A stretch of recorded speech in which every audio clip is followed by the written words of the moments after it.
all remember 2005, right? Low-rise jeans, MySpace, and plug-and-play TV games. Well, what if we had them all in one? Dream Life was a plug-and-play TV console game released by Tiger Electronics in 2005 that was just that. Fashion, friendship, and lifestyle all come together in this simplistic yet charming game. Unfortunately for our modern times, coming by this game isn't easy, especially with a working remote. On eBay, these go for about $100, so reliving this part of the past isn't so easy or affordable.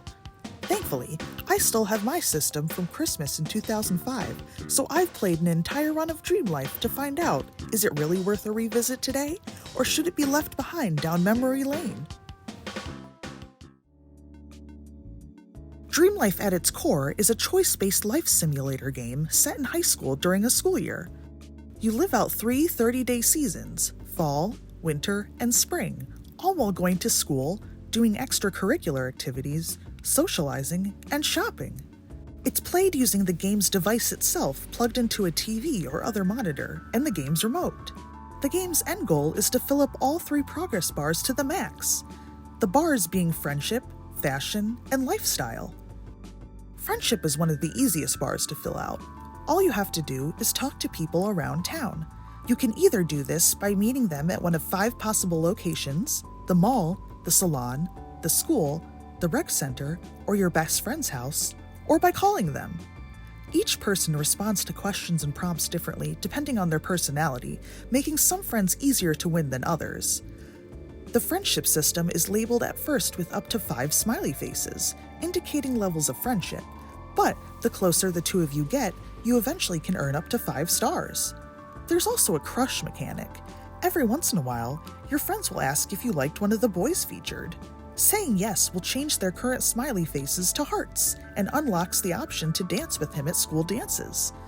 The more 5-star friendships you have, the more your friendship progress bar will be automatically filled up each morning without any interaction.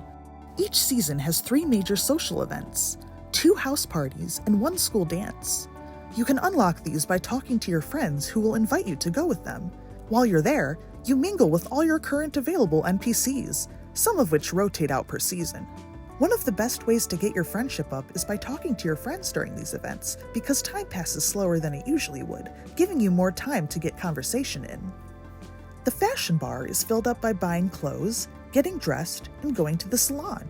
Clothing and accessory stores in the mall will have a rotating stock depending on the season, and 1 store a day will also have a sale. The best and easiest way I've found to fill up this meter is to buy at least 3 to 4 clothing and accessory items a day. They can be items that are on sale too, as they give you the same amount of points as full-priced items. Your closet does fill up quickly though, so you'll have to periodically sell off your unwanted or out-of-season pieces. This is also a good way to earn back some money, as you will pretty much always be spending in this game. Other ways to earn money are to get jobs at the job board, where funds will automatically go to you each day for the task, and by doing chores in your house's kitchen. The lifestyle bar is filled up by doing rec center activities, buying furniture and tech, and getting good grades. Signing up for activities allows you to practice your choice up to 3 times per day, eventually leading to an award once you've completed it. Getting good grades not only helps you fill out the lifestyle bar, but also helps you earn perks given to you by your parents. The most effective way to get the lifestyle bar filled is through the rec center activities, but you can also buy some of the more expensive tech for a large chunk of points. So, we know how it's played, but what happens when it ends? Well, after the 30th day of spring, you graduate and are given your final ratings on everything you've done. Yeah, that's really the whole ending. And once you've completed the game, all you can do with that specific save is look at your stats until you start a new one. Visually, the game is very reminiscent of the general girly aesthetic of the 2005 era. Lots of bright colors, cutesy illustrations, and whimsical charm. The graphics aren't exactly crisp, but I mean, they're pretty good for a plug-and-play game. I also have to say I do enjoy these quirky little character designs they have, and most of the fashion's adorable. The style of clothing and technology certainly date this game a bit more than the graphics, but it's part of its charm. One of the things I can find most annoying about this game is actually the sound. Some of the soundtrack is a bit repetitive, and the constant clicking noise in some of the selections can be a little irritating. The game also has limited voice acting, with just occasional spoken, Hey. or Hey, what's going on? The controls are super easy in Dream Life. Everything is clearly labeled on what button to press and when, and the remote is set up in a very clear and ergonomic way, and it's really become second nature to use. The system also runs great, and I've never had an issue with it glitching or crashing. In terms of replay value, there isn't necessarily any once you've beaten the game. If you're like me and you like to play the same games over and over, then sure, this would be fun to do another time. But realistically, you wouldn't be doing too much different than any other run. Maybe just a few more looks and new friends. Unfortunately, there also aren't any secrets to unlock that aren't already a clear part of the objective. Do I think it holds up? Not exactly compared to what we have now, no. Was it fun regardless? Yes.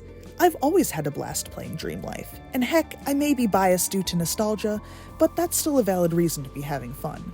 But for those of you not wanting to spend $100 or so on one with a working remote, I probably wouldn't bother, especially if it's something you'd only see yourself playing once. You can always find gameplay online to relive the good old days in a free way.